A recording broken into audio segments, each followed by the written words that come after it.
Tá bom, então boa tarde a todos.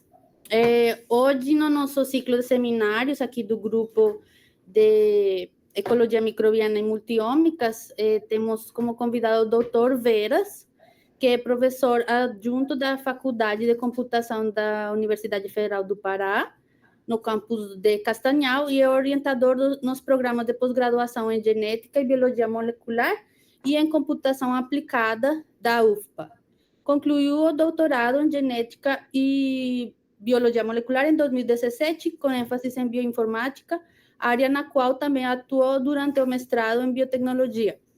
A formação do professor Veras inclui ainda uma especialização em redes de computadores, graduação em Tecnologia em Processamento de Dados e curso técnico em Processamento de Dados.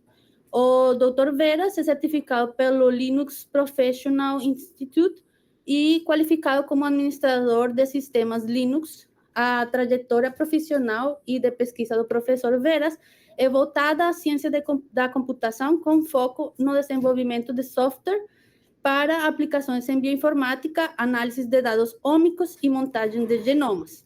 Atualmente é responsável pelo Departamento de Bioinformática no Laboratório de Engenharia Biológica da UFPA e mantém colaborações acadêmicas com docentes da Universidade Federal Rural da Amazônia e da própria UFPA. Então, a gente agradece muito o seu tempo, doutor Veras, e a palavra é sua.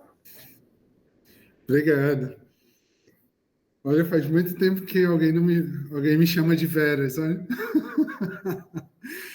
Eu me senti um pouco meu pai agora.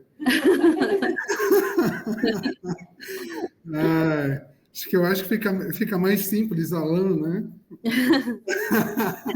Tá bom, Alan. Bom, é que para hispanofalante, as palavras que terminam com N, o M, são mais difíceis. Entendi. Deixa eu botar aqui. Vou compartilhar minha tela aqui. Ok. Vocês estão vendo a apresentação aí? Estamos, sim. Então, a hora que eu puder começar, você me avisa. Pode começar. Posso começar, então? Sim. Bem, gente, a partir de agora eu não estou vendo a tela de vocês, estou vendo só a minha apresentação, então qualquer coisa que vocês queiram me perguntar, alguma coisa assim, só me chamar aí no microfone para eu poder escutar, tá bom? Bem, o título dessa nossa conversa, né, eu vou chamar assim, dessa nossa conversa, é a construção de pipelines biológicos, né, desafios e soluções em bioinformática. Bem, vamos ser bem direto e vamos conversar sobre o nosso tema, né? O que é um pipeline biológico? Bem, a ideia do que seria um pipeline, né, seria você ter vários módulos de software, né? Vários módulos de software, onde esses módulos de software seriam encadeados. Só que esse encadeamento acontece da seguinte maneira: o que um software utiliza e processa, esse output desse software serve como entrada para um outro. Tá? Daí a ideia do pipeline, né? Que seria um conduinte, né? Seria um processamento que acontece dessa forma. E quando a gente traz para essa visão de pipeline biológico, então a gente está falando diretamente da utilização de softwares de bioinformática para realizar uma determinada tarefa. No entanto, o que a gente tem hoje é uma vastidão de softwares que trazem para a gente resultados que são interessantes de se ver, interessantes de se analisar.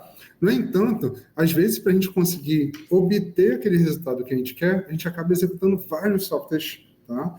E, querendo ou não, a gente acaba executando um pipeline, porque pega a saída de processamento de um e utiliza essa saída como entrada para o processamento de um outro software.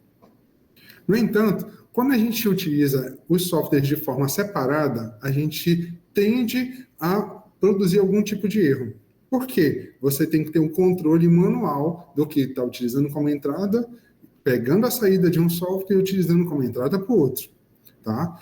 Quando você automatiza esse processo, tá? Quando você automatiza, você cria realmente o pipeline automatizado, você tem vários benefícios aí.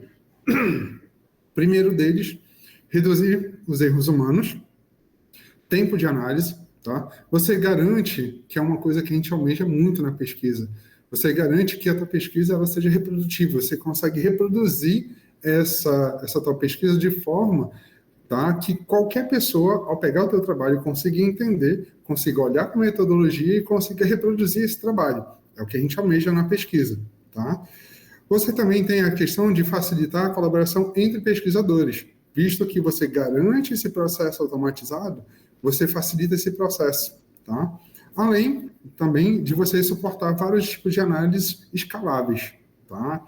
Então, essa palavrinha, quando a gente vem da computação, ela é quase um jargão computacional, tá? Mas quando a gente fala de análise escalável ou um software que ele apresenta características de escalabilidade, a gente está dizendo que ele está preparado para crescer. Então, você desenvolve um software e você consegue executar ele de forma com que, à medida que você aumenta o volume de dados, ele consiga continuar o processamento. Aí você pode processar em laptops, em clusters, em nuvem, tá? Então, isso facilita o teu processo de escalabilidade. Bem, aí nós temos alguns tipos de pipeline, tá? E aqui eu vou te citar alguns exemplos, tá, desse tipo de pipeline. Nós temos pipelines, né, que já são ferramentas prontas, que encadeiam essas outras ferramentas, como o do RNA-seq, tá? Um exemplo que eu gosto demais é desse pacotinho do NF-Core, do RNA-seq, tá? Eu acho ele bem legal. Para montagem de genomas, então, você pode ter um processo totalmente automatizado, que vai desde o processo de avaliação da qualidade, das leituras produzidas no sequenciamento, a própria montagem, tá? Finalização e depois anotação.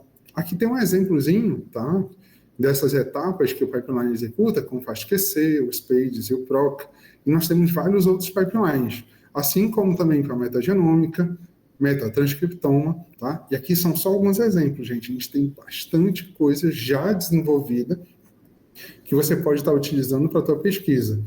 E ainda, quando a gente fala de pipeline, tá? Tem os pacotes que são pacotes disponibilizados no R. Tá? Esses pacotes são os biocondutores, eles também funcionam com a ideia de ser um pipeline, porque você entra com o teu dado, tá? Nesse biocondutor, ele faz o processamento e te dá o resultado. Então, esse processo, tá, muitas vezes, ele abstrai aquela complexidade, tá, do que você seria executar vários softwares separados, pegar o resultado de cada um, colocar como entrada para o outro, processar e tudo mais. Tá? Se eu estiver indo muito rápido, por favor, sinalizem aí. Porque eu sou meio 220, né? Então, se estiver muito rápido, é só avisar. Bem, mas por quê, né? Por que trabalhar com essa parte de desenvolvimento de ferramentas e desenvolvimento de pipelines computacionais? Bem, aí a gente tem a resposta da nossa pergunta. Por quê? Hoje em dia, nós temos uma explosão de dados ômicos. Tá? Essa explosão de dados ômicos, eles compreendem as várias ômicas, transcriptômica, genômica, metagenômica, enfim, são os vários dados ômicos. E daí, muitas vezes, você quer olhar para esses dados, tá, e conseguir analisar eles. Só que para conseguir analisar, você faz o uso desses softwares computacionais, que cada vez são mais robustos. Daí a necessidade de você automatizar. Principalmente agora, quando você tem uma nova era surgindo aí, né? Não sei se vocês estão acompanhando, devem estar, né? Acompanhando que agora a gente está falando de dados ômicos, que você pega a genômica, a transcriptômica e tudo mais, você tem uma visão, uma parte do que seria a informação biológica daquele organismo alvo do teu estudo. Só que hoje em dia a gente está olhando pelo novo prisma, né? Que é o prisma, né, de você conseguir integrar esses dados. Aí seria uma coisa já mais para multiômica. Você conseguir enxergar aquele teu organismo com diferentes níveis de informação. Daí a gente já consegue entender a necessidade de você automatizar isso, tendo em vista a quantidade de dados, como vocês podem ver aqui, esses são dados do Gold, né, banco de dados Gold, a quantidade de projetos, né, de projetos de sequenciamento, projetos de genomas, tanto completos quanto draft, que vem sendo depositado nos bancos de dados públicos, assim como projetos relacionados a bactérias, como bactérias médicas, ambientais, tá? A gente pode ver aqui, e claro, né, a gente não pode deixar passar. Hoje em dia, quando a gente está falando desse tipo de projeto, principalmente agora, em face às mudanças climáticas, isso chama muito mais atenção, tá? Para que a gente consiga analisar esse mesmo organismo por diferentes níveis de informação. Bem, agora a gente vai falar um pouquinho sobre os tipos de pipeline. É isso aí, galera. A gente não tem só um tipo, a gente tem alguns tipos. Bem, o tipo que é o mais comum é o tipo linear. Tá? Esse é o tipo linear. Lembrando, o pipeline é como se a gente for fazer uma tradução, né, bem grotesca, seria como se fosse um encanamento, né? Onde você tem um fluxo de informação que vai correr ali dentro. Então, você tem uma entrada e a cada processamento de um módulo desse, a saída vai servir como entrada para o próximo.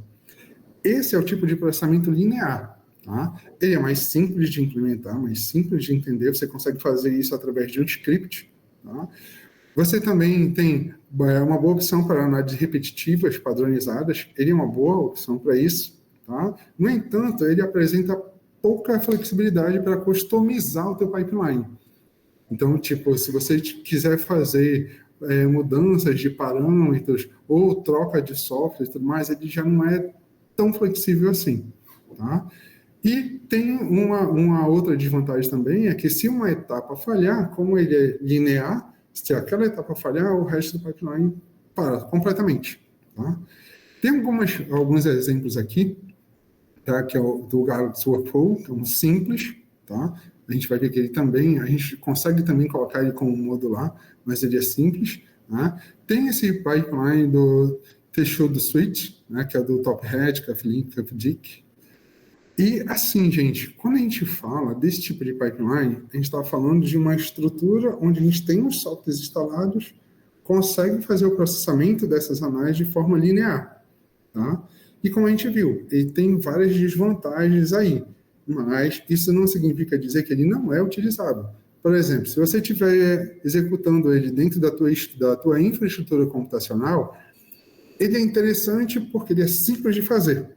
Tá? Então, se você coloca ele lá para executar e tudo mais, não vai ter nenhum tipo de problema.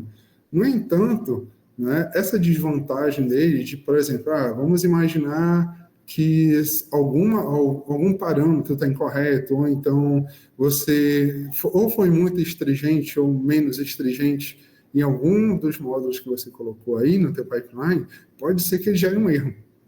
Né? E esse erro faz com que o teu pipeline pare. Isso é um problema.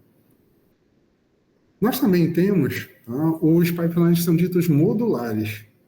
Esse pipeline modular, ele apresenta já uma maior flexibilidade, ele permite que você troque ferramentas específicas em certas etapas, tá? Então, tenta imaginar aí como se fosse várias caixinhas, tá? Onde cada caixinha é um software específico, e aí você vai agrupando aquelas caixinhas de forma customizável, você vai agrupando aquelas caixinhas, tá? E, assim, quando eu falo customizável, a gente não está dizendo que ele não é totalmente parametrizável. Ele é. No entanto, você tem uma maior flexibilidade, tá? Porque, ao você agrupar ele em caixinha, tá? A única coisa que você tem que prestar atenção é ter esse controle se a saída que está sendo produzida por essa caixinha, ela é adequada como entrada para a próxima caixinha. Tá? Mas você consegue fazer uma troca sem nenhum tipo de problema. Tá? Como aquele módulo ele vai ser esperado uma determinada saída dali, se você trocar um módulo para um outro que seja mais eficiente, ele não vai ter problema no teu pipeline. A vantagem disso é que ele é mais escalável, ele é mais fácil de adaptar. Tá? E, consequentemente, reutilizável. Porque você pode ter ali diferentes módulos que você vai utilizar para poder fazer as suas análises. E aí você determinando, por exemplo, eu quero construir um pipeline de metagenômica. Tá? Eu já fiz o teste aqui e está funcionando muito bem, eu consigo todos os meus resultados, né? Consigo fazer a minha análise direitinho, e depois sair uma nova versão do software. ou sair um outro software que ele produz resultados que são mais interessantes. Então, o que eu vou fazer? Eu vou simplesmente trocar aquela caixinha, colocar uma outra caixinha, que é o outro software ali. Eu tendo o controle do que está sendo produzido como saída, eu consigo reutilizar aquele software também. Então, cada vez eu consigo melhorar o meu pipeline. Daí a ideia é que ele é escalável, porque eu consigo, além de manter o processamento, tá, eu consigo fazer ele crescer e melhorar os resultados. É claro que com isso você tem que ter um maior planejamento, né? Tem que ter um gerenciamento de dependências, porque cada módulo desse tem as suas dependências, tá, mais específicas. Então, para que isso aconteça, você tem que ter esse planejamento. Senta, faz o teu pipeline, tá? Planeja cada módulo, que módulo você vai utilizar, o que ele produz de saída. Daí uma dica que eu te dou. Vai na documentação do software, verifica lá o que ele utiliza como entrada, qual o padrão, tá, de arquivo que ele utiliza como entrada. Checa o que ele produz de saída. Aí você vai verificar lá, eu vou pegar essa saída aqui, tá, e vou utilizar ele como entrada para o outro, porque ela é adequada para isso. Fazendo esse planejamento, você vai ver que você vai conseguir executar toda a tua análise de forma totalmente automatizada. E aqui eu tenho alguns exemplos, tá, de pipelines que você pode utilizar para isso. É claro que esses pipelines aqui, tá, eles são ditos mais como linguagens de controle de pipeline, porque dentro desses fluxos aqui você pode encaixar outras ferramentas e você pode encaixar os seus próprios scripts. Por exemplo, um exemplo que eu gosto bastante, que é o Nextflow. Tá? Acho bem legal. Tá? Ele é uma ferramenta que você consegue encaixar outros scripts de outras linguagens, você consegue encaixar ferramentas já prontas, e assim, ele não é tão complexo de você manusear ele. No entanto, você que está aí acompanhando deve estar pensando assim, não, então vou pegar o Nextflow, vou colocar lá no ChatGPT e pedir para ele escrever um fluxo para mim. Assim, ele não é tão simples para gerar fluxo no ChatGPT. Eu te digo isso porque meus alunos já tentaram fazer.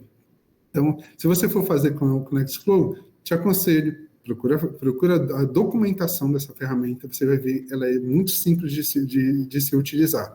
É claro, você precisa de um conhecimento assim sobre computação que vai te ajudar para poder utilizar ele. Tá?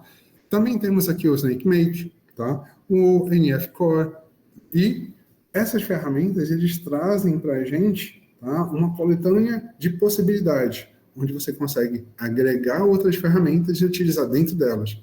Lembrando, você pode construir o seu pipeline, tá, dentro dessas ferramentas, então elas vão funcionar meio que como uma linguagem. Tá? E como ele funciona como uma linguagem, é preciso que você olhe a documentação e veja a sintaxe dela, que é como você escreve.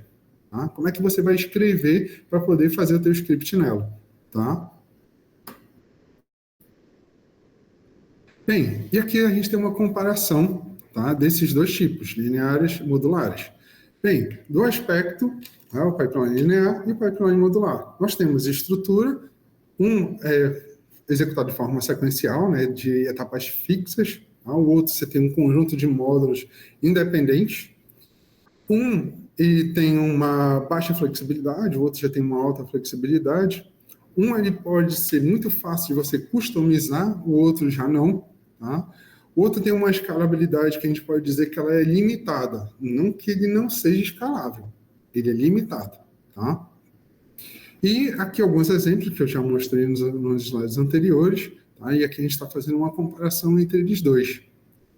Lembrando, tá? Você pode utilizar qualquer uma dessas linguagens aqui para você construir o teu pipeline. Então, qual o pipeline que vai servir muito bem?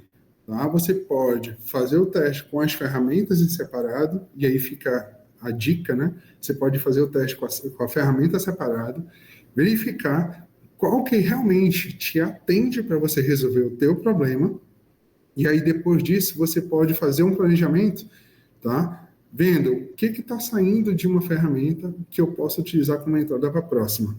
Tá? Sempre checando a documentação da ferramenta que você está utilizando, tá? E como você domina o problema, para você vai ser bem mais fácil.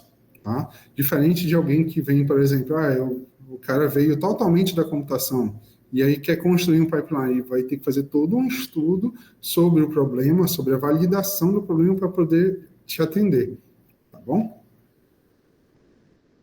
Bem, agora, essa parte aqui é especialmente importante.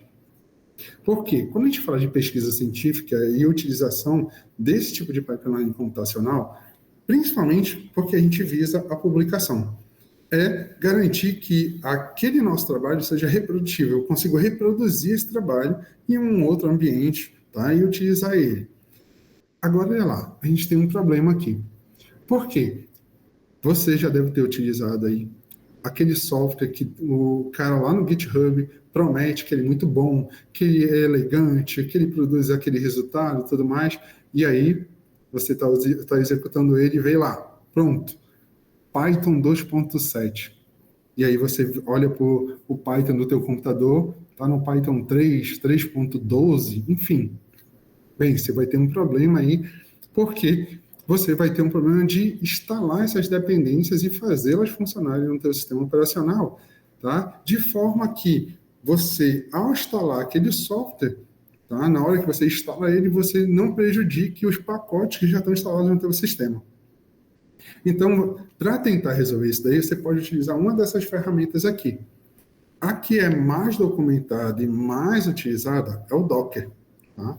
Essa ferramenta Docker, ele produz um sistema de container. Então, ele vai pegar como se fosse, tá? Ele não é uma máquina virtual, mas é como se fosse. Ele vai criar um container, um ambiente dentro do teu computador, onde nesse ambiente vai estar rodando um sistema operacional, tá? E nesse sistema operacional você vai instalar todas as dependências lá dentro. Ele não vai afetar o sistema operacional da tua máquina. Eu estou com o site aberto aqui, vou te mostrar. Você me permite um instantinho? Vou te mostrar. Deixa eu ver aqui. Só parar aqui. Pronto. Vocês estão vendo na tela do Docker aí? Só para eu confirmar com vocês? Sim. Bem, nessa tela do Docker, tá? Que é o Docker, a parte de documentação dele, nota que é possível, tá? A partir desse arquivo aqui, que é um Dockerfile, eu determinar, por exemplo, qual é a distribuição Linux que eu vou estar utilizando, tá? Eu consigo fazer a instalação de todos os pacotes aqui dentro e eu consigo colocar o software que eu estou querendo aqui dentro. Então, eu posso criar uma estrutura onde eu vou executar todas as minhas ferramentas sem eu ter nenhuma interferência com o meu sistema operacional. Ele vai executar dentro desse sistema de Docker e eu posso colocar tudo aqui, tá? E aí eu vou criar a minha imagem Docker. Quando eu for executar, eu posso simplesmente chamar ele. Tem várias ferramentas que já estão migrando para esse tipo de tecnologia, tá? Por exemplo, se você for rodar o Proca, se você for rodar o Busco, ele já tem, tá, a própria imagem do Docker funcional, tá bom? Vou voltar aqui. Então, na hora que você for pensar, tá, em como garantir a reprodutibilidade do meu trabalho, pensa em, eu vou desenvolver um pipeline, eu vou utilizar uma ferramenta, só que como é que eu vou garantir que o meu usuário, que está lá do outro lado, que de repente ele pode estar usando uma máquina Windows, ele pode estar utilizando um macOS, tá? Como é que eu vou garantir que ele consiga utilizar o meu software lá? Então, na hora que você pensar nisso, pense em usar ou Docker ou Singularity, tá? Então, uma dessas duas soluções, tá, são adequadas para resolver o teu problema. Como eu te falei, o Docker, por ele ser um pouco mais antigo, ele já é mais documentado. Você encontra muita coisa sobre ele já pronta, tá bom? Bem, agora, quando você está falando de um grande volume de dados, tá? Você está falando de uma execução, de um pipeline, sendo ele sequencial ou em módulos, você tem que garantir, tá, que o hardware que você esteja utilizando, que o ambiente computacional que você esteja utilizando, permita também que, além do software que está apresentando escalabilidade, que ele está crescendo, que o hardware também consiga fazer isso. Então, para garantir, tá, que você consiga fazer isso, você tem que pensar qual o volume de dados que eu vou processar no meu pipeline. Será que é um volume muito grande? Então, nós temos algumas possibilidades de resolver isso do ponto de vista do hardware, com soluções em HPC, que é aquele, né, computador de alto desempenho, tá? Com cluster também. Então, antigamente não era tão comum, mas agora a maioria das universidades utilizam e tem clusters, né? Inclusive tem clusters aí, gente, de baixo custo, né? Então, tipo, você pode montar com máquinas de um laboratório. Se de repente o laboratório não estiver em uso naquele momento, você pode estar utilizando, né, um cluster lá. Né? E, claro, soluções em nuvem, né, utilizando o cloud computing. Essas soluções em nuvem, elas agregam vários tipos de serviço. Inclusive, os sequenciadores da Illumina já têm várias soluções que o processamento é feito diretamente em nuvem. Tá? E aqui tem uma fotozinha que eu achei muito legal, que é uma foto, tá, de uma estrutura computacional, né, de um data center, onde aqui tem um cluster, né? Bem, agora a gente vai falar um pouquinho sobre os desafios na construção do pipeline. Que assim, a gente já viu, tá, que nós temos aí dois tipos de pipelines, um onde você vai ter um processamento totalmente sequencial, o outro você vai ter módulos de software que você pode trocar, pode facilitar a tua vida. A gente já falou também que é possível você colocar todas as suas dependências dentro de um ambiente containerizado, utilizando o Docker, onde esse ambiente não vai ter uma interação assim, onde você vai instalar coisas no teu sistema operacional, então você já protege a tua máquina, torna ele multiplataforma, porque ele pode rodar em vários sistemas operacionais, só que a gente também tem que pensar um pouco quais são os desafios na construção do pipeline, é o que a gente vai falar agora. Primeiro desafio, né? Você tem múltiplos tipos de dados. Né? Então, eles não são homogêneos, são heterogêneos, tem vários tipos de dados diferentes aí. Então, pensa só, se você está pensando agora naquilo que eu falei anteriormente, de você ver, ter uma visão do teu organismo com vários níveis de informação, que são os dados multiômicos, cai justamente aqui nesse primeiro problema, o primeiro desafio. Né? Você tem vários tipos de dados que são totalmente diferentes. Esse é um primeiro desafio para você construir um pipeline. Tá? Depois, dependência de software. Lembra que eu acabei de falar sobre ambiente containerizado? Isso daqui cai nesse problema. Porque se você tem versões de software que utilizam versões de bibliotecas muito antigas, tipo versões de Python antigo, versão do Java antigo, versão do Perl antigo, você vai enfrentar esse problema. Então, eu já te mostrei como se resolver, né? Você pode utilizar através de uma imagem dockerizada, tá? Então, você está dentro daquele container e você resolve esse problema de dependência. Escalabilidade, né? Enfrentar esse problema da escalabilidade, tá? Principalmente se você está num laboratório onde, de repente, não tem um cluster ou não tem alguém da computação para poder montar um cluster para você, mesmo que seja um cluster de baixo custo, onde você vai comprar algumas máquinas e vai conseguir montar aquele cluster ali, também é um problema. Outro problema que a gente enfrenta é o gerenciamento de erros e log. Porque, olha lá, imagina o seguinte, você está construindo um pipeline sequencial, aconteceu um erro. Esse erro ele pode ter acontecido em qualquer parte do teu pipeline. É evidente que você tem a necessidade de gerenciar todo esse log de processamento para você saber exatamente o que aconteceu, o que tem de errado, e aí você conseguir consertar esse erro. Tá? E eu vou te falar o que aconteceu comigo hoje de manhã. A gente estava executando um pipeline no Nextflow, tá? E ele estava funcionando direitinho, cara. De repente, do nada, por um espaço que a gente deixou de dar, ele deixou de gerar o resultado. E aí parou o meu pipeline, eu fui olhar, tá aqui, é bem aqui. Tá? Então, a gente faz todo um processo de gerenciamento de logs. Com isso, a gente consegue consertar e colocar para processar. Outra coisa que a gente enfrenta é a curva de aprendizado. Veja só, você conseguir desenvolver hoje uma ferramenta computacional, sendo ela um software ou um pipeline que seja, né, você conseguir trazer aspectos de facilidade, de usabilidade no teu software é uma questão bastante importante que, infelizmente, né, a gente vê que várias ferramentas de bioinformática, os desenvolvedores geralmente não pensam nisso. Aí eu posso citar, você pega aí um GitHub da vida, começa a fazer a instalação, tem um monte de dependência, tem vários pacotes quebrados, você demora um tempão para fazer ele funcionar. Quando finalmente está tudo instalado, ele não funciona. Tá? É justamente. E aí, quando você volta que quer utilizar aquilo de novo, é um problema, porque teve tantas etapas, teve tanta coisa para resolver, que aí você não consegue dizer, é fácil de usar. Né? Eu consegui, com poucas linhas lá, lendo o manual, eu consegui executar a minha análise aqui e tal.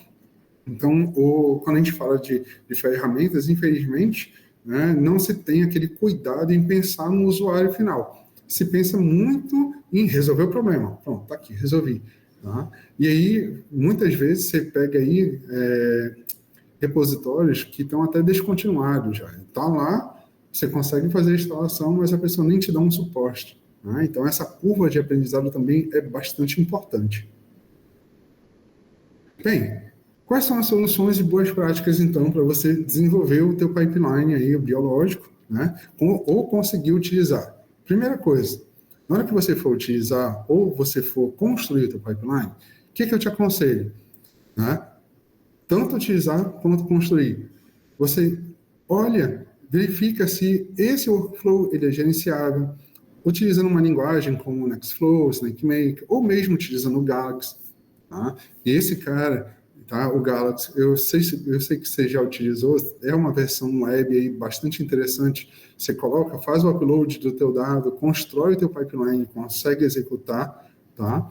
Agora, sim, nem tudo são flores, né? Dependendo do volume de dados que você vai mandar para lá, às vezes demora bastante. Você tem que ter uma internet muito boa para poder mandar, mas ele executa, tá?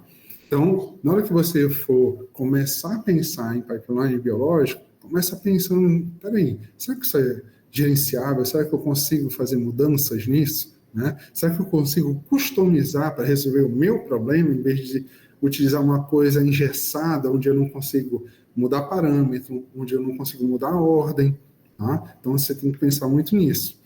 Outra coisa são ambientes que são de container. Tá? A gente já te falou agora da importância de você utilizar um ambiente que ele restringe e mantém ali dentro todas as dependências resolvidas. Você não vai ter que se preocupar com a evolução. Basta que você consiga manter, tá? Essa da imagem sempre atualizada.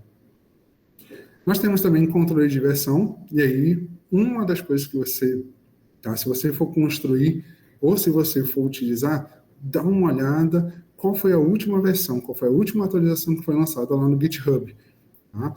A maioria dos desenvolvedores utilizam GitHub, tá? Então você vai baixar o teu pipeline ou você vai hospedar o código do teu pipeline lá. E com isso você consegue ter uma noção de qual foi a última atualização. Isso facilita porque, além do controle de versões que você faz, você também tem a possibilidade de baixar aquele código, fazer alterações porque ele está disponível. Tá bom? Outra coisa é a padronização dos dados. Né? Utilizando formatos universais, dentro da nossa área, da área de bioinformática, quando a gente trata desses formatos aí, tem vários que são, né, clássicos, formato FAST, FASTQ, tá? Então, utilizar esses formatos, tá, universais facilita esse processo de você conseguir reproduzir o trabalho. Agora, essa última dica, tá, é uma dica que eu considero ela muito importante. Você desenvolveu o teu pipeline para uma execução local, ela é legal, porque você não tem que estar transferindo dado via web. Tá? Você consegue executar o processamento e análise do seu dado dentro da tua infraestrutura local. Tá? No entanto, existem várias informações que são depositadas em bancos de dados públicos que elas são atualizadas muito rápido. Então, ou você desenvolve uma API, aí teria que ter um conhecimento computacional mais robusto em desenvolvimento de software para poder fazer essa conexão e ficar baixando o banco de dados, ou, agora, se você vê como, por exemplo, a NCBI, né, a Uniprot, elas têm APIs próprias, que são disponíveis. Você pode utilizar essas APIs, se conectar com esses bancos de dados e ficar checando essas informações em tempo real. Então, não tem necessidade de você baixar o banco de dados, que é meio impensável de fazer, né? Você baixar o banco de dados, rodar localmente, tá? Para poder ter aquela informação que daqui a uns dias já vai estar desatualizado. Então, ter esse nível de conexão com bancos de dados públicos é interessante também, tá?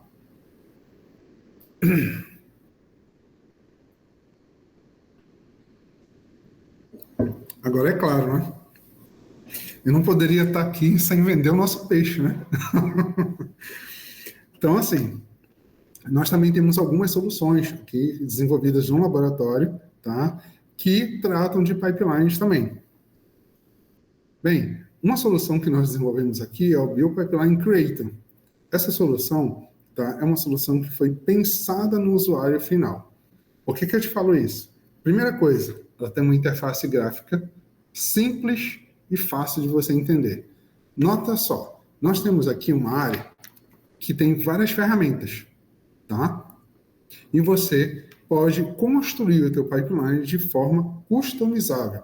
Como é que é isso, Alan?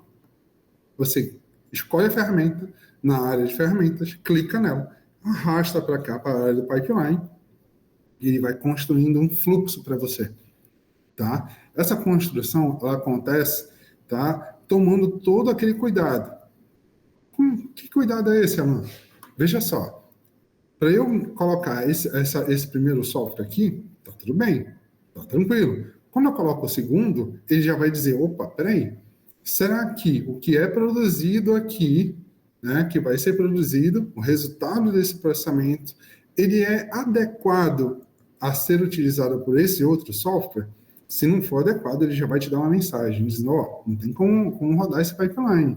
Né? O software que você colocou lá em cima, ele produz um resultado que não é adequado como entrada para esse software aqui. Então, ele já vai te alertar. Primeira coisa, tá? Facilitar a vida do usuário.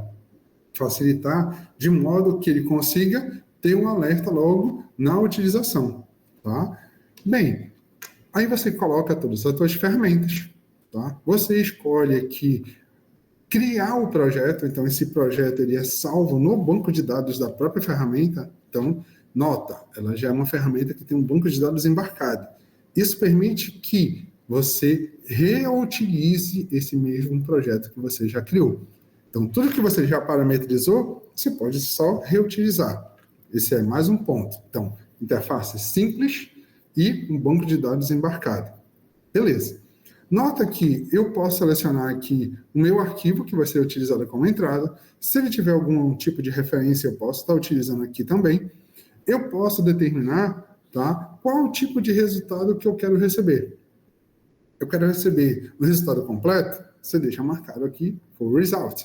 Tá? Ah, não, quero receber o resultado só da última ferramenta, que é o final do nosso pipeline. Tá? Então, o que ele vai fazer? Ele vai pegar, tirar, apagar todo aquele lixo que você não quer, você quer só o último resultado, e ele vai trazer para a tua máquina. Tá bom? É importante notar que eu te falei uma palavra que é muito interessante para esse tipo de trabalho. Construção de um pipeline customizável. Customizável por quê? Essas ferramentas que estão aqui, tá? Você pode instalar as tuas ferramentas, tá? Você pode adicionar as tuas ferramentas, adicionar diretamente aqui, tá? Depois que você adicionar essas ferramentas, elas vão ficar disponíveis aqui nessa área de ferramentas para o teu usuário utilizar. E aí, na hora que ele for montar o pipeline, ele monta o pipeline dele, cria o projeto, monta o pipeline e começa o processamento. Esse processamento, tá? É importante eu te falar que esse processamento ele não acontece localmente, tá? Como é que ele acontece? Ele acontece num tipo de funcionalidade que a gente chama de cliente-servidor. Por quê? Porque você tem toda a complexidade, todo o processamento sendo executado em um servidor, enquanto a interface gráfica, que é isso que você está vendo aqui na tua tela, tá? Essa interface gráfica é executada diretamente no teu cliente. Então, qual é a facilidade? Eu posso montar uma pipeline, tá? eu posso criar o projeto, deixar de salvo, eu posso executar essa interface diretamente no meu notebook e posso fazer o processamento numa máquina que tenha capacidade computacional para isso. Não necessariamente eu preciso processar diretamente no meu notebook. Eu posso processar no meu servidor. Então, imagina, você está aí no seu laboratório, aí você tem uma máquina lá que tem robustez computacional suficiente para processar a tua análise, e aí você tem lá os teus alunos, ou tem lá os teus colaboradores dentro do laboratório, e você pode dizer, se você precisar, então, você executa aqui a interface gráfica. E aí ele vai, executa no computador dele, essa interface ele vai se conectar de forma automática ao servidor, vai fazer toda a construção do pipeline, vai disparar esse processamento para o servidor, vai processar e vai trazer para a tua máquina só o que você quiser analisar, sendo o resultado completo ou o último resultado. É você que escolhe. Agora, olha lá. Nós temos também aqui um controle, tá, de status. Tipo, esse status aqui já foi processado, está em processamento, ou aconteceu algum erro. E aí você tem que olhar os logs de processamento para poder saber. Tá? Alan, mas ele está disponível esse log? Tá. E fica disponível para você acompanhar o que foi que aconteceu de errado. Tá bom? Agora, olha lá. Como é que eu posso, então, te afirmar, tá, que você vai conseguir utilizar as suas ferramentas? Nessa tela aqui, tá, nós temos aqui o nome do projeto. Isso aqui você vai parametrizar, tá? Você vai parametrizar o funcionamento do teu pipeline. Você escolhe a ferramenta, tá? Se você não precisa saber, né, no caso o usuário, e não precisa saber quais são os parâmetros dessa ferramenta, você pode, no momento de cadastrar a ferramenta, colocar todos os valores de parâmetro que você queira, e aí o usuário, quando for executar, ele não precisa saber todos os parâmetros de cabeça. Por quê? Ele já vai estar salvo no banco de dados. Basta que você clique em Reset to Default Value, e aí ele vai listar todos os valores de parâmetro aqui dentro, tá? Desse espaço. E aqui você vai poder mudar a ordem dos parâmetros, fazer, tá, a modificação ou mesmo a adição de algum parâmetro que você queira. E outra coisa que eu acho bem legal dessa ferramenta, você pode configurar um chatbot, né, lá do teu Telegram, para que, à medida que ele for processando, ele vai te mandar uma mensagem no Telegram, dizendo assim, olha, tal módulo já processou, estou começando a processar o outro. E aí, no final, ele coloca, olha, já terminou de processar. Tá? E aí você tem um controle do processamento do teu pipeline, sem a necessidade de você estar com o teu computador ligado, sem estar acompanhando lá no servidor e tudo mais, tal, tá? E outra coisa, aconteceu uma falha, caiu a internet, então, perdi a minha conexão com o servidor, né? De repente, sei lá, teve uma falha de energia, meu notebook acabou a bateria, algo do tipo. Quando você ligar de novo o teu equipamento, você abrir a interface gráfica, que ele conectar com o servidor, ele vai dizer, opa, tem um projeto que estava rodando aqui, tá? Você quer continuar nele?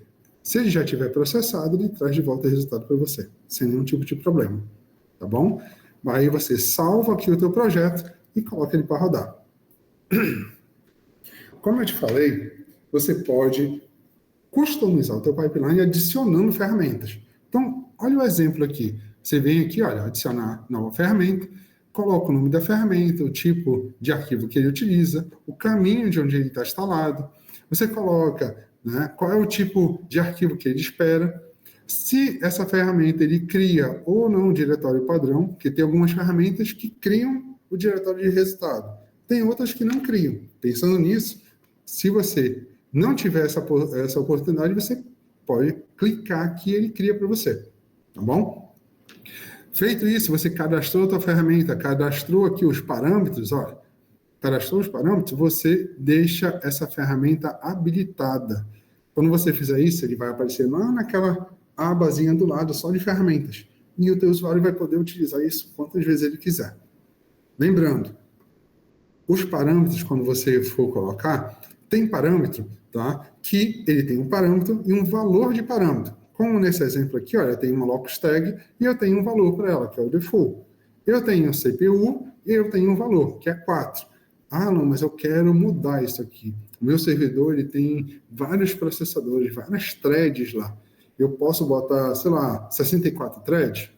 Isso aí depende da tua estrutura computacional. É só você clicar aqui na interface, mudar a quantidade de CPUs, clicar aqui em salvar, ele vai salvar no banco de dados da ferramenta. A próxima vez que você for utilizar, ele já vai estar aí salvo. Feito isso daqui, você salva e a tua ferramenta já está disponível diretamente na tua interface. Tá? Isso facilita demais o uso dessa ferramenta.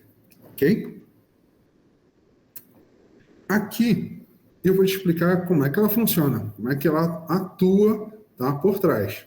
Nota, nós temos uma parte aqui, que seria o Pipeline Creator Client, que é a interface gráfica que você estava vendo agora há pouco, tá? Onde nessa interface gráfica você pode utilizar ela em qualquer equipamento, seja um laptop ou um desktop, enfim, tá? Você tem aqui uma lista de módulos de software, então, esse pipeline, ele é totalmente modular. Então, na hora que você estiver executando, eu saí uma outra ferramenta, eu quero adicionar essa ferramenta ao meu pipeline. Não te preocupa, só tu ir lá na interface, adicionar a ferramenta, colocar os parâmetros dela e salvar, que ela já vai ficar disponível no teu banco de dados, tá? E vale a pena dizer que essa ferramenta é disponível gratuitamente, tá, para a comunidade científica. E aí, como é que ela vai funcionar? Você tem um lado cliente e um lado servidor. Esse lado servidor, tá? Quando a gente fala de servidor, a pessoa pensa logo, cara, você tem que ser uma máquina assim, sei lá, né? Uma máquina com 200 e poucos threads de processamento, tantos teras de memória. A gente chama de servidor porque ela tem uma capacidade de processamento. Não necessariamente, vai ser uma super máquina, um cluster, enfim. Não precisa disso. Quem vai definir qual é a robustez da máquina é você. Tá? Eu vou fazer o processamento de uma análise com humano. Você não vai dar isso num notebook, né? Não tem como. Tá? E tem softwares que eles necessitam de uma quantidade de memória. Por exemplo, eu vou rodar uma montagem de um genoma, sei lá, de uma bactéria. Beleza. Você consegue rodar num notebook até, né? Tipo, vamos pensar aí, você tem 30 GB de memória, né? Você tem lá uns 7 a 8 cores, você até consegue montar. Ele vai ter uma dificuldade, mas vai conseguir. Esse cara pode ser utilizado, né, como um possível servidor. Tá? Então, quando a gente fala em servidor, é porque você vai ter duas partes de software.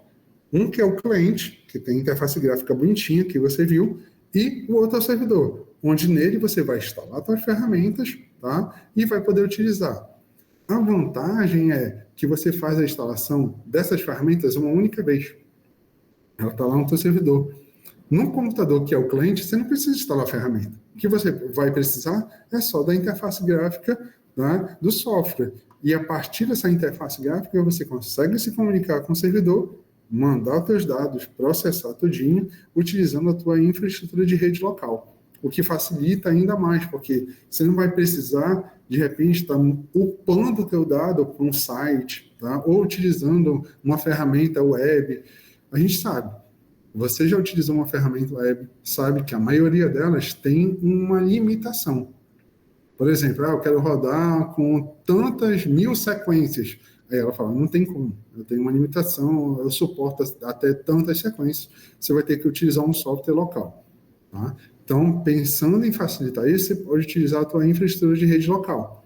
Então, há um trânsito de informação, tá, dentro da tua própria rede, onde ele vai disparar o job para ser processado no servidor e esse resultado volta para a tua máquina.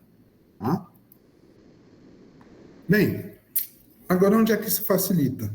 Porque agora a gente tem um novo desafio, né? A gente tem um novo desafio. Quando a gente fala de pipeline computacional, software para bioinformática, a gente está enfrentando agora um novo desafio. Por quê? O volume de dados que está sendo gerado, ele é muito grande. Tanto é que as ciências ômicas, elas são consideradas agora também como Big Data. Tá? Então, a gente tem várias análises que têm uma produção de dados muito grande e que agora a gente pode dizer, não, ômicas também é Big Data. Tá? E assim, para você processar um volume de dados tão grande, geralmente tá? Você precisa de uma infraestrutura computacional, além do software, que também sejam escaláveis. Nota que, agora, quando a gente está tratando de Big Data, a gente está tratando também de soluções que envolvem inteligência artificial. Só que, assim, quando a gente pensa em soluções com inteligência artificial, a gente está falando de algo mais do que usar o ChatGPT, né? Está falando de soluções mesmo, de modelos computacionais que você treina com esses dados, tá, para poder utilizar. É claro que a utilização desses modelos requerem um processo de treinamento desses modelos. Tá? Esse processo de treinamento desses modelos, tá, faz com que a gente também gere alguns desafios para a adoção deles. Tá? É claro que a gente está caminhando para utilizá-los, mas ainda tem alguns desafios. Primeiro, o impacto, tá, de se utilizar computadores de grande desempenho.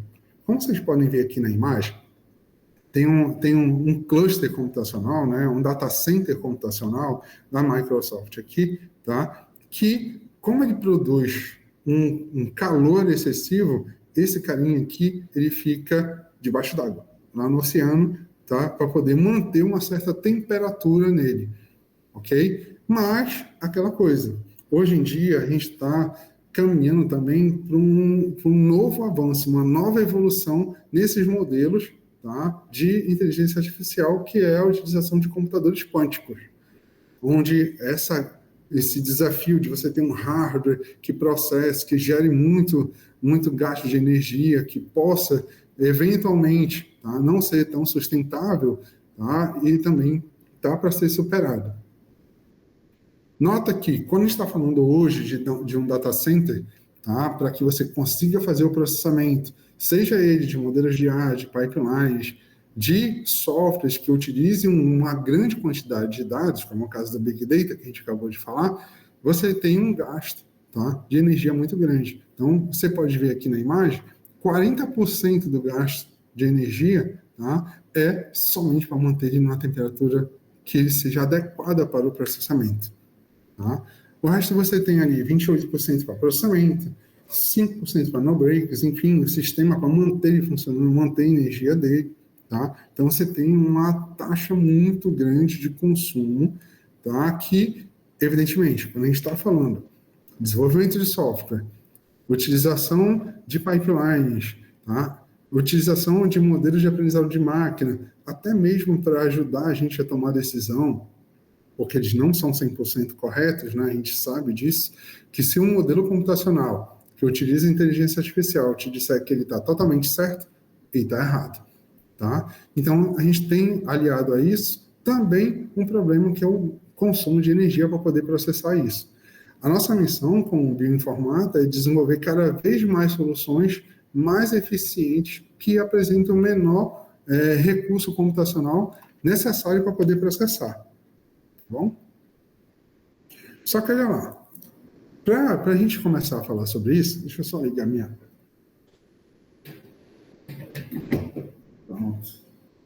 Meu notebook já estava dando um sinal que a bateria estava indo embora.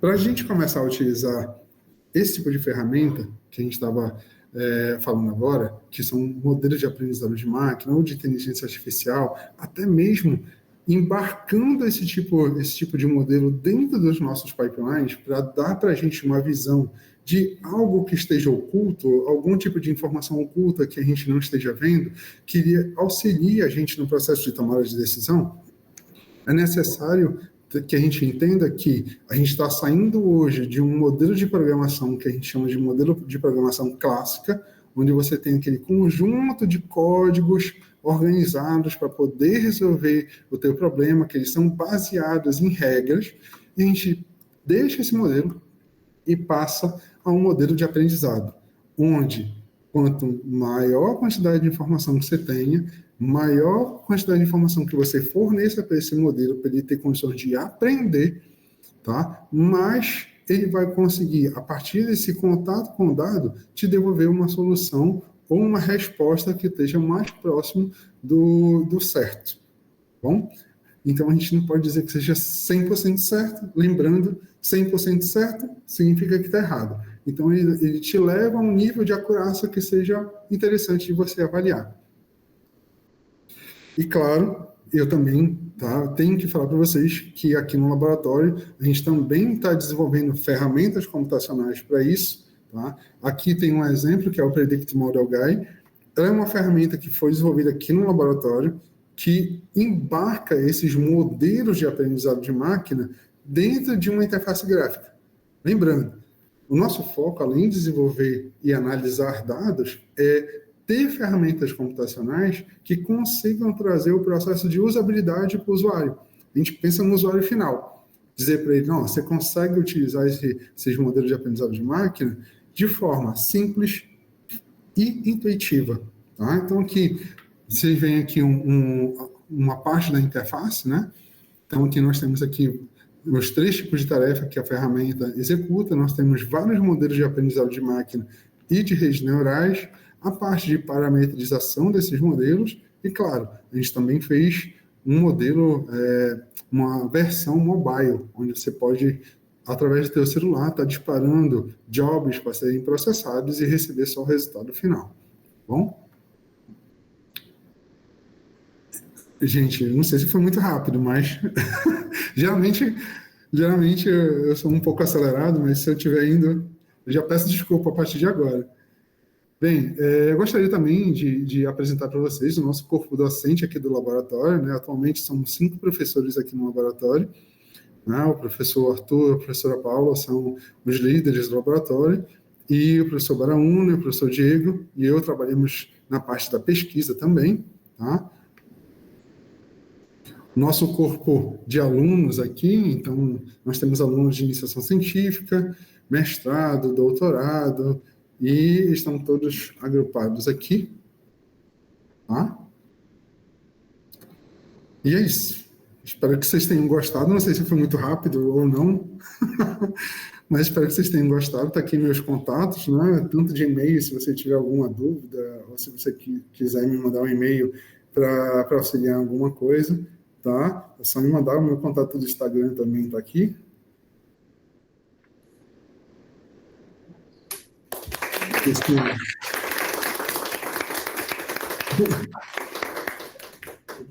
Eu espero que vocês tenham gostado dos slides. A minha aluna de doutorado ela gosta de fazer essas artes, sabe? E aí deixou todo estilizado, assim. Que eu sou mais clássico, né? Fazer um negócio mais assim. Mas ela falou, não, professor, deixa que eu vou atualizar os seus slides aqui. Eu estou à disposição, se vocês tiverem alguma pergunta, tal. E eu espero que vocês tenham gostado também. A gente gostou muito, com certeza vai ajudar muito aqui nas nossas análises. A gente já vamos começar a testar a próxima semana. Muito obrigada pela palestra, e pois, se alguém tem alguma pergunta dos que estão online. Se alguém tiver alguma pergunta, pode mandar, gente. Uhum. Eu vou até... Quem levantou a mão pode falar. Boa tarde, Alan. Obrigado aí pela apresentação. Eu tenho uma pergunta a respeito da estrutura computacional. Assim, qual que é uma estrutura computacional que deixa um bioinformata feliz, sabe? Olha, eu sou suspeito para falar disso. Olha, a gente acabou de comprar, a gente teve um projeto aprovado aqui no laboratório, né? Inclusive a gente já está com o edital aberto para sequenciamento, né? Para receber propostas de sequenciamento, para sequenciar amostras aqui. E nesse projeto, né, foi comprado um equipamento para a gente aqui que ele tem 512 cores, né? 512 threads de processamento, e tem 1 tera de memória. E aí eu vou dizer que eu fiquei bem feliz em receber esse equipamento. É claro que eu ia ficar bem mais feliz se fosse uma solução HPC, né? Então HPE, que fosse um negócio bem robusto. Aí ia ficar, daria para brincar, porque eu já estou fazendo uns testes aqui de modelos computacionais com inteligência artificial que a gente fala assim, ele vai aguentar. Ele vai aguentar. Eu espero que ele aguente. Mas é isso. Hoje em dia eu estou feliz com isso daí. Estão 512 threads, né, e está com 1 tera de memória, está dando para a gente brincar. Mas quanto maior, melhor. Obrigado. Nada. Pela pergunta. Alguém mais tem perguntas na plateia? Se não, aqui? Bom, então vamos com a pergunta aqui. Oi, Ana, tudo bom? Eu sou o Daniel, aluno de doutorado aqui da Valéria. Muito bom, gostei muito da palestra. Eu queria te perguntar, primeiro, na realidade, a ferramenta de vocês, muito legal, o Biopipeline Creator. E eu tenho uma dúvida, porque pelo que eu entendi, você tem que ter as ferramentas instaladas no seu servidor, por exemplo, né? É possível, ou você acha que seria possível, por exemplo, em vez de eu ter as ferramentas, eu ter um pipeline que eu mando para o servidor e daí o servidor não tem a ferramenta, mas ele tem sim a gestão por meio do Docker? Sim, sim. Inclusive, a gente fez vários testes utilizando imagens Docker já prontas, né? Sim. Então, por exemplo, do Trinity, a gente fez utilizando Docker. E deixa eu ver o que mais. Do Proca também. Então, você coloca lá, é só informar a imagem, ele vai entender que aquilo ali é um módulo de software. Você pode até utilizar ele dentro de uma construção de um outro pipeline até. Ele fica bem versátil. Aí não teria problema, não. Perfeito. Eu tenho uma pergunta, Alan.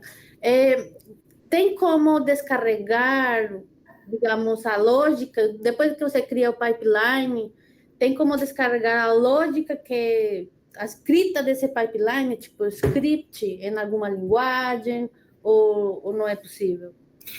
Assim, como ele é um pipeline modularizado, né, ele não escreve o script. Ele é modular. Então, o que acontece? Você tem várias caixinhas de softwares, que são ferramentas realmente, onde você vai encadear aquelas ferramentas para construir o teu pipeline. Né? Para descarregar um script, nesse caso, tá? Seria mais adequado um Nextflow, porque aí você constrói um script para executar.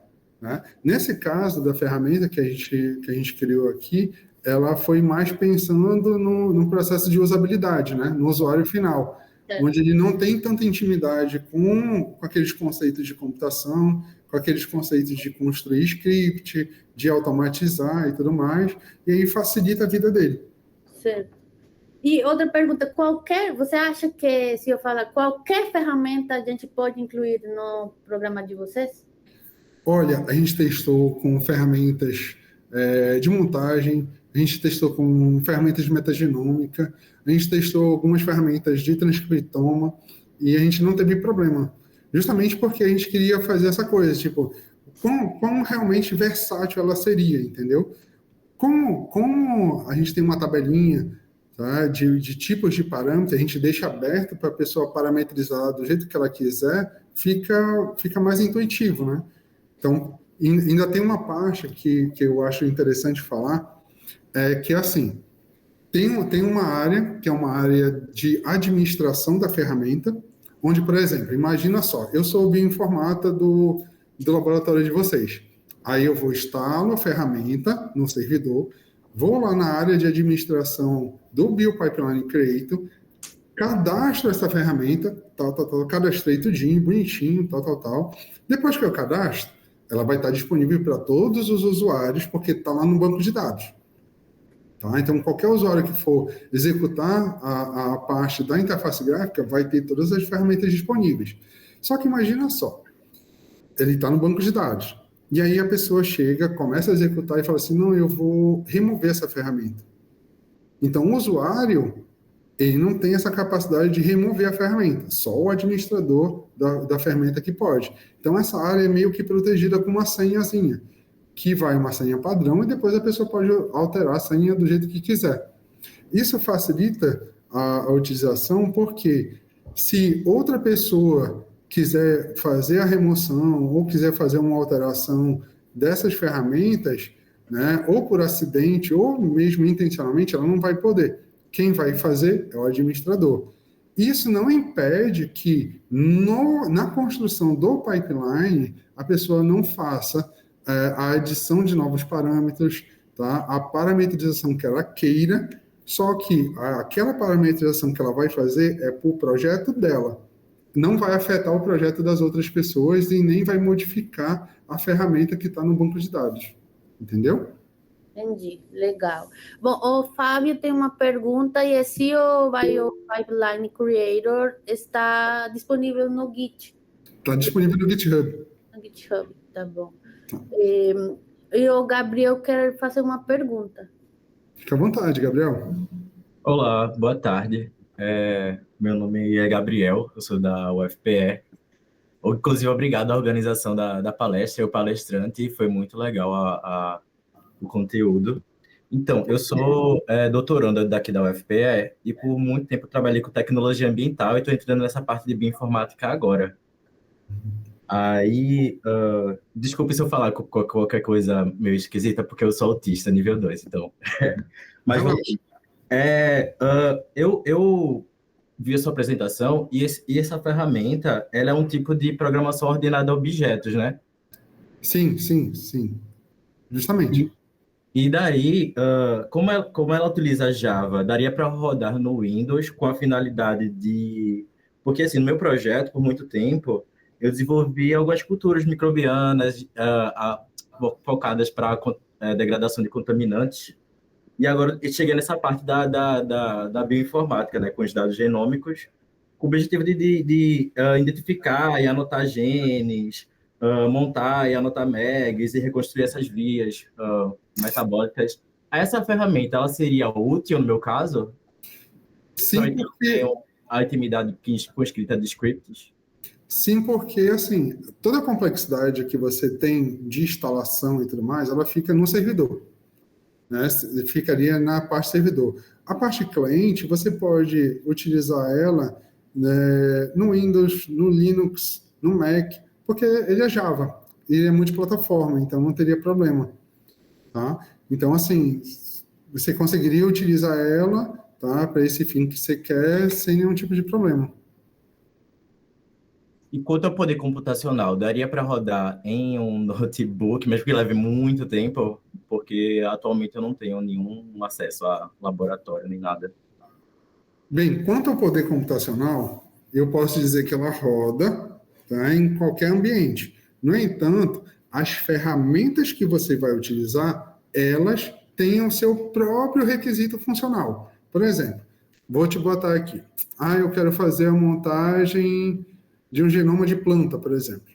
Eu quero fazer a montagem de genoma de planta, eu vou utilizar um software de montagem que é o SASTA.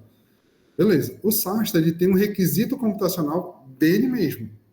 Entendeu? Tipo, ele precisa de 512 GB de memória para ele poder rodar.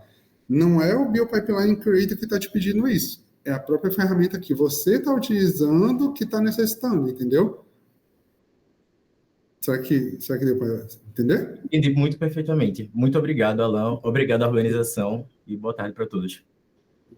Obrigada, Gabriel. Alguém mais tem alguma pergunta? O Daniel. Eu tenho uma pergunta agora sobre o Predict Model Guy, não sei como que pronuncia. O Predict Model Guy? Isso. A gente tá com ele submetido numa revista. Ele ainda não tá disponível no Git, mas logo ele vai estar.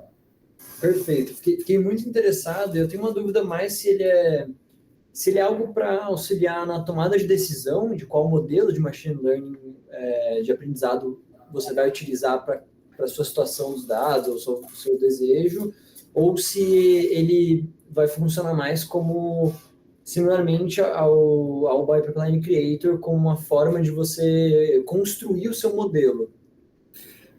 Olha, assim, na verdade, é uma mistura de tudo. Por que eu te falo isso? Ele é feito, tá? A gente fez um teste com ele para um dataset de genes essenciais, tá? Só que é o seguinte, esse dataset de genes essenciais, tá? Ele tem uma característica que é apresentada pela maioria dos datasets. Ele não é balanceado. O que eu quero dizer com isso? Eu não tenho um número de observações que seja igual para todos os genes que estão lá no banco de dados. Então, tem genes que têm 1000 observações, né? Tem genes que têm 100 observações, então não tem um dataset balanceado. Para tentar resolver isso, o que a gente fez? A gente utilizou 8 modelos que envolvem aprendizado de máquina e redes neurais, tá? Que a gente já vai andando para o que seria o Deep Learning. Tá? Só que, olha lá, para eu conseguir ter minimamente uma representação desses datasets, eu segui uma estratégia que a gente está descrevendo lá no artigo, tá? Que é a estratégia da gente fazer um cálculo de proporção dessas observações. Só que, determinando uma proporção dessas observações, eu deixaria de ver uma parte dessas observações que estariam um pouco representadas. Para tentar superar isso, o que a gente fez? A gente pegou esses modelos e utilizou uma técnica que a gente chama de Ensemble Learning, que a gente junta todos esses modelos e utiliza eles como entrada para gerar um outro modelo. Que esse modelo a gente chegou a 93% ou foi 94% de acurácia. Então, foi um modelo bem interessante. Tá? Então, ele meio que ele vai te auxiliar no processo de tomada de decisão. Tá? Você vai ter o dataset disponível, vai ter a forma de você criar o dataset, você vai ter os modelos disponíveis e você pode também retreinar os modelos. Você pode dizer, não, vou utilizar o meu dataset, vou retreinar os modelos para eu ter uma visão a mais. Você pode fazer isso e a ferramenta te permite fazer isso sem a necessidade de você fazer um código para isso, porque o código já está embarcado. O que você vai fazer é retreinar os modelos, e aí você vai ter o teu modelo computacional já prontinho, e você vai pegar o teu dado e entregar para o modelo e fazer o processo de predição, onde ele vai te dizer, olha, dentro desse teu dataset, a gente tem esse conjunto de genes essenciais aqui, com uma taxa de acerto de tantos %.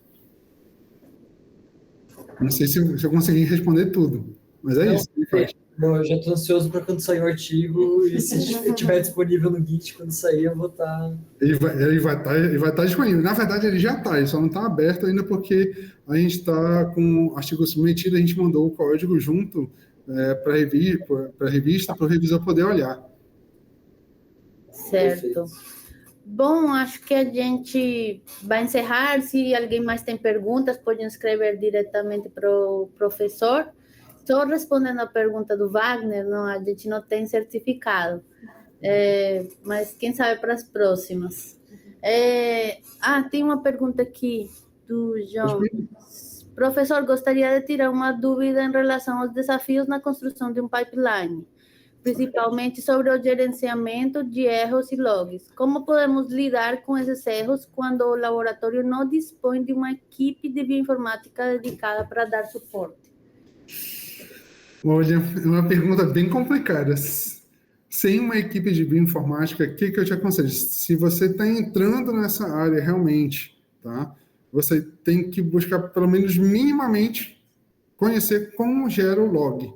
O que seria isso? Você olhar no manual da ferramenta, se a ferramenta ela não tem um processo de gerenciamento de log. Se ela tiver, você segue o gerenciamento que ela está te dando. Tá? Se ela não tiver, aí realmente, para a ferramenta, realmente, você teria que ter um pouquinho de conhecimento em computação para poder você mesmo gerar o log.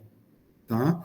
Algumas ferramentas, se você estiver executando no Linux, você pode utilizar um gerenciador de log bem simplesão, que é o sinal de maior, tá? Ao final da execução do teu script, da tua ferramenta, utilizar o sinal de maior e o nome de um arquivo qualquer, tipo log.txt. O que vai acontecer? Tudo que aquela ferramenta estiver produzindo e sair algum tipo de erro, ele vai redirecionar para esse arquivo. E aí você pode analisar esse arquivo depois. É uma maneira simples de você tentar fazer minimamente o gerenciamento de log. Bom? Certo. Bom, acho que agora sim a gente vai encerrar. Muito obrigada, Alan. A Valéria pede desculpas, mas ela teve que sair, que tinha que ir a resolver uma questão pessoal. Sem problema. Manda lembrança para ela. Já agradeço o convite de vocês. Obrigada eu. Então, a gente vai se falando. Muito obrigada e aos participantes também. Qualquer coisa, só manda mensagem. Valeu, gente. Obrigadão. Obrigada. Tchau. Tchau, tchau.